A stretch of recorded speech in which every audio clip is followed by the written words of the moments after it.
Right, so thank you very much for inviting me to this paper.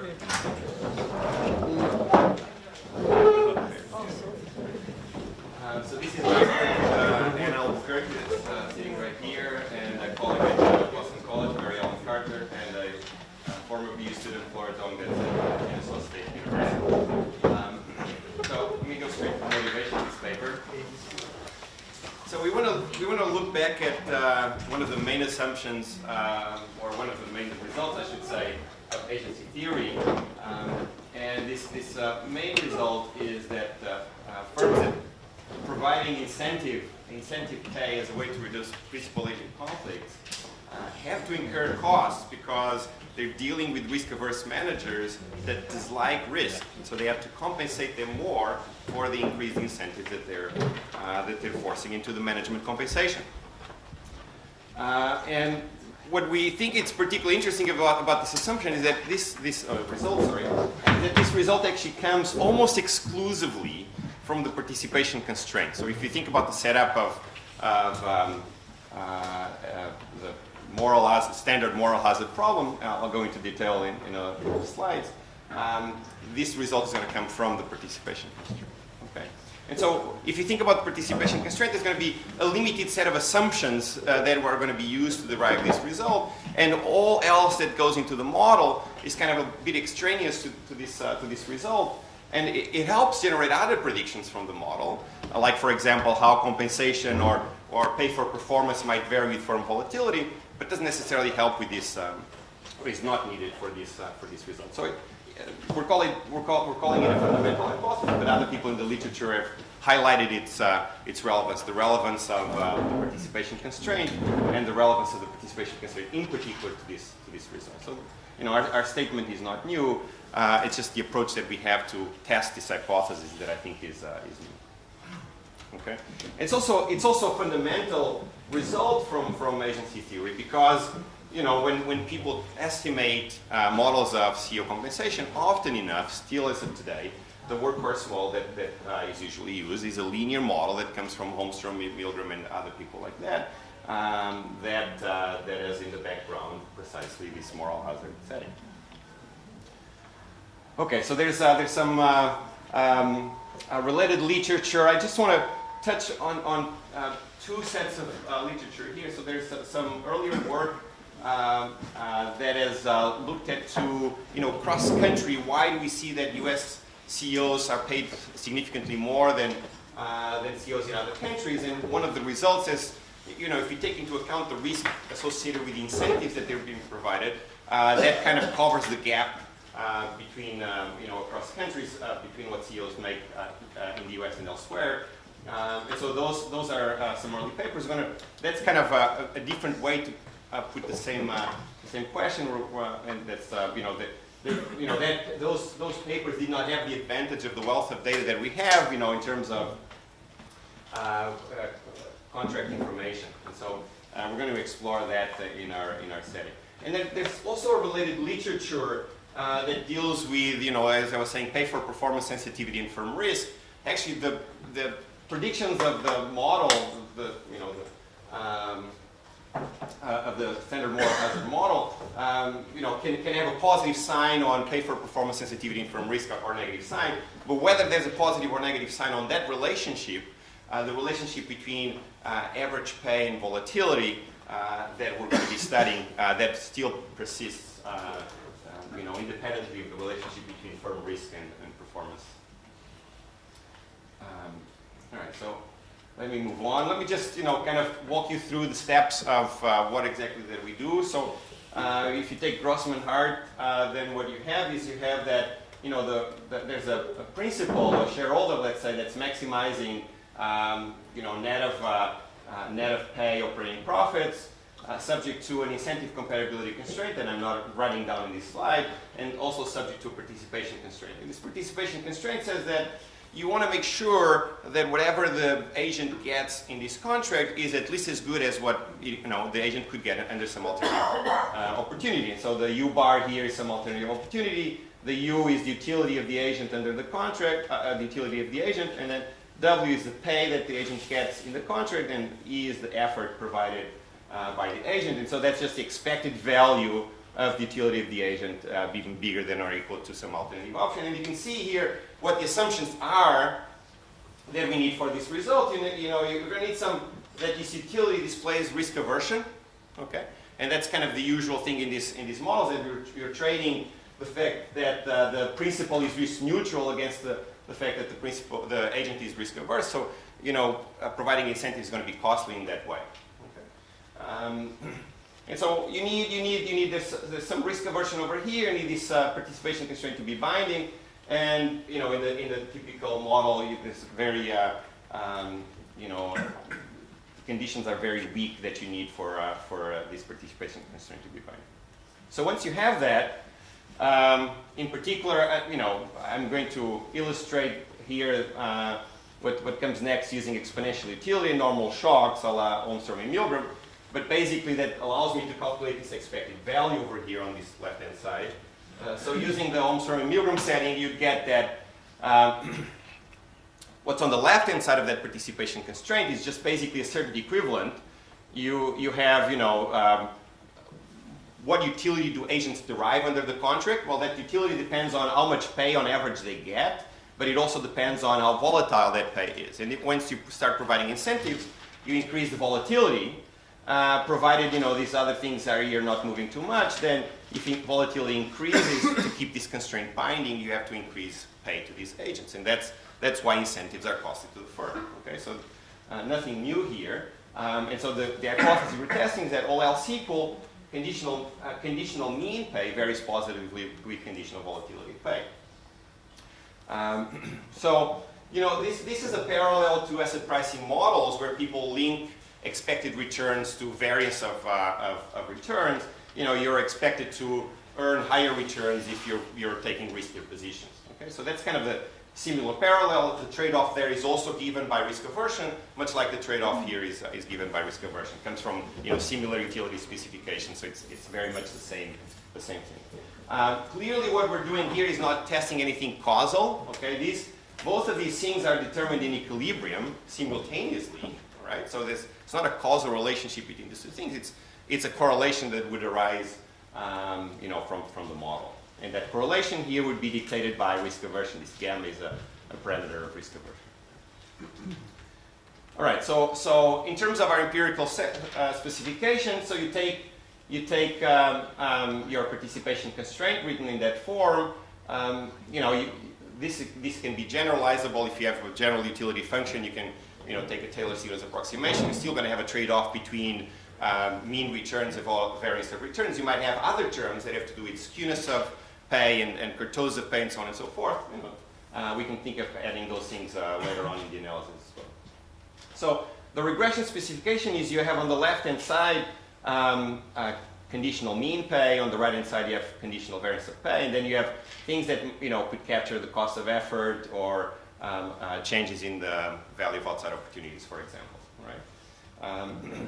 And what we're doing here that I think is novel is we're actually going to simulate these values. So we're going to use incentive lab data that has rich contract information on what CEOs make. And so we're going to use that rich contract data to actually simulate these expected values for pay, for mean pay and variance of pay. Right, so let me just give you an example of what we're doing. So imagine we're sitting in the beginning of 2018, and firm A offers a contract to COZ that pays two things. One is a salary of $500, and the other is a cash bonus if and only if sales growth is above 5%, in which case you get $100 more for each additional percentage point. So something really simple, something trivial that I'm putting up here. So imagine what we do is we then simulate sales growth to the end of the year. Okay, so here I'm going to have three paths for sales growth. So sales growth could be 7%, 6%, or 5%, let's say, under my example of simulation over here. And so what would be pay at the end of the year? Well, according to the contract that we're setting up, that we're writing down at the beginning of the year, the end of the year pay for the CEO would be, the salary component. And in this case, it's really good news. So you would have 2 times $100, so $700 in total. if sales growth is not that high, then you only have one multiple of $100, so $600, and if sales growth is just 5%, then you have no multiple, you just get your salary, period, okay? So then what we can do is once you have these simulated payouts at the end of the year, we can calculate what the expected value here, and here I'm just assigning 1/3 probability to each of these different outcomes. And so, a third 700, a third 600, a third 500, that's, $600 of conditional mean pay. And then you can calculate the volatility as well. So now we have simulated values of these mean pay and variance of pay, and I can run a regression of one on the other. Okay? So what's messy is that things are really, really messy. I mean, these contracts are incredibly messy.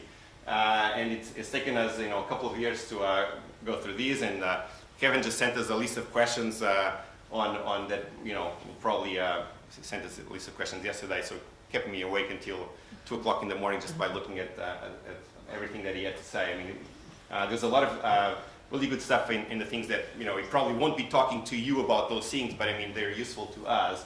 But just let me give you a gist of how complex these things can be.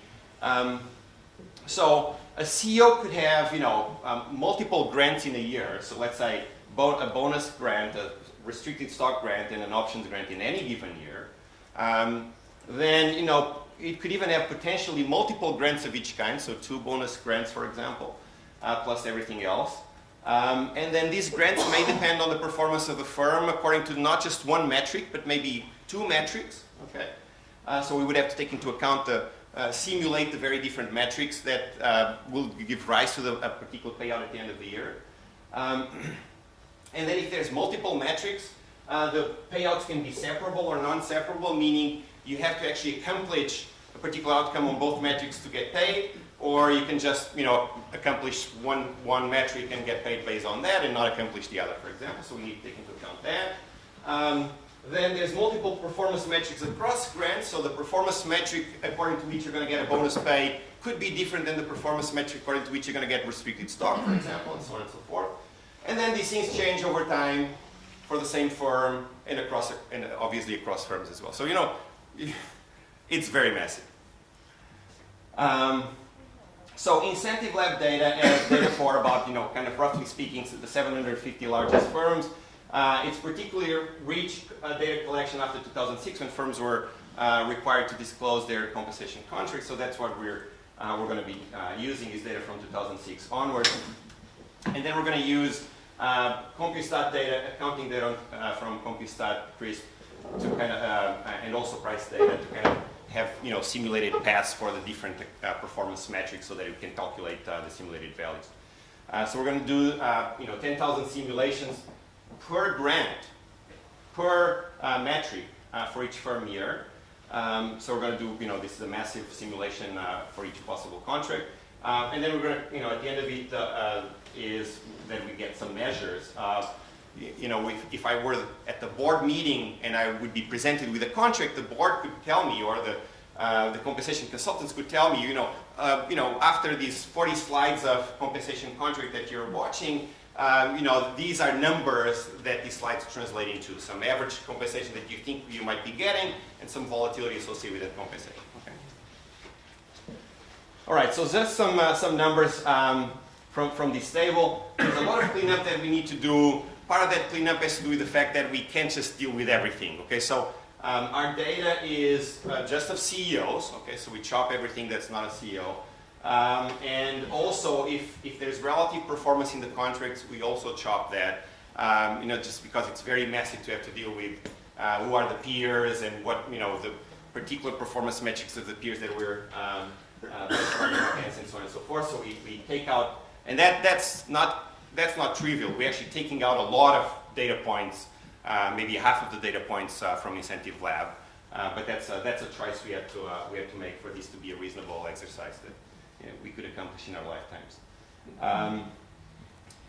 What else do we do? So let me see if I'm not missing out anything. So we have 2 things here. We have a clean sample. Okay, this is a sample that we kind of like particularly, and we have what's called what we're calling an alternative sample. The clean sample is we think we can look at the firms in this clean sample and say, the contract information we have for every year in CEO constitutes a complete information on the contracts of the CEOs. Okay, so this is our best assessment that we have complete information on these firms. That's why we call it the clean sample. The alternative sample is we're missing out something. Okay, some things that we know, for example, from executive comp, the CEO is making, but we can't really nail it from incentive lab data, and so we cannot really simulate those components of pay, and so we're missing out on something. And so that's we're kind of trying to do the best we can on the alternative sample there. The advantage is, of course, that we're going to get many more observations in the alternative sample, but there's going to be noise there as well. All right. So this is just a picture of the kinds of metrics that firms use. There's a lot of performance metrics here, and earnings per share tends to be by far the most common one. So if you look at our clean sample, 70 are of the 632 times or metrics are earnings per share. If you look at the alternative sample, it's also the largest is earnings per share. All right. So a little bit more information on our data here. So if you look at this is grant level and CEO level information. So for example, if you take number of performance metrics per grant year, all right. So in our clean sample, it's about 1.3 average. So in a bonus contract, typically there will be 1 to 2 performance metrics. Okay. And the CEO will get about 1.1 bonus grants on average. Okay, this is for bonus. For stock, it's about 1.1 as well, and there's about 2 option grants on average per year per CEO. All right. So once we do the simulation, we can compare the results from our simulation to the results from that we have of realized pay from TDC1 from executive comp, what supposedly CEOs are making. And so that's that first panel there compares in the clean sample the expected value of pay with the realized value of pay. And of course, if you think about it, realized value of pay could be higher or lower than the expected value of pay. And so what we think is once you add up and average out across all CEOs, you should get more or less the same thing if we're not too far off. It turns out we're a little bit under evaluating pay of these CEOs. Okay, so because realized TDC1 tends to be a little higher than what we were able to simulate. Okay. That's particularly so if you look at restricted stock. The other things I think we're doing kind of okay with simulated options and the paid value of options, and also with bonus. But here, there's the biggest gap, and we've looked at this gap. There's a paper that actually does just this picture over here. The Bettis, Bijak, Coles, and Kapathy does just this, simulates restricted stock grants. Okay, and they find that there's a 30% gap between what they're able to simulate a value from these grants and what executive comp would show. And this is kind of the difference here. It's about 30% of difference as well. Okay, we've tried to inquire where this difference is coming from. Sometimes it's misreported values. There's all sorts of different things. Sometimes executive comp reports the value of stock grants together with the value of option grants in the same number. And so, but that doesn't sound to explain everything, so there's got to be something else happening here. We're not the first ones to find this gap, but the gap seems to be there. So altogether, once you add everything together, it seems reasonable what we're doing. This graph shows the percentage of firms that offer particular things in the contract. So bonus contracts have been increasing in relevance, and same thing for restricted equity grants. Options grants have declined in relevance over time. This is with our clean sample from Incentive Lab. If you look at executive comp, it's very similar. This historical trend on option grants, it's well known. There's also historical from 2006, but trend on restricted equity grants going up. It's also fairly well known. We just don't get this, the fraction of firms giving out bonus grants, it seems to be missing out from our clean sample a little bit. All right, so our main result is, then we use these simulated numbers and we regress expect conditional mean pay on conditional variance of pay. And what we find is, there's many columns over here. This is the clean sample without options or once you include options. We find a positive number which is consistent with the underlying hypothesis. Okay? That positive number tends to be bigger once you include firms that also pay out with options. Okay? So options tend to make these correlations stronger. And if you look at the alternative sample, with all the noise that it has, it actually produces very similar estimates from relative to the clean sample. Okay? The numbers decline a little bit once you include fixed effects, but they're positive. And so there's a bit of a question of how large these things are and what do they actually mean. So, we do a couple of things. One is we try to see whether this elasticity that we're estimating actually has to do anything with risk aversion per se. So, we take proxies from the literature for risk aversion. So there's a paper in the Journal of Finance on fatalities and how CEOs that experience severe, in their childhood and in teenage years, episodes where there were significant fatalities in their neighborhood where they were living, does that affect their, risk-taking behavior later on? We try that, whether the CEO has a airplane pilot license, whether it was a depression baby, female, or a married CEO. These things tend to line up. I mean, I'm not incredibly,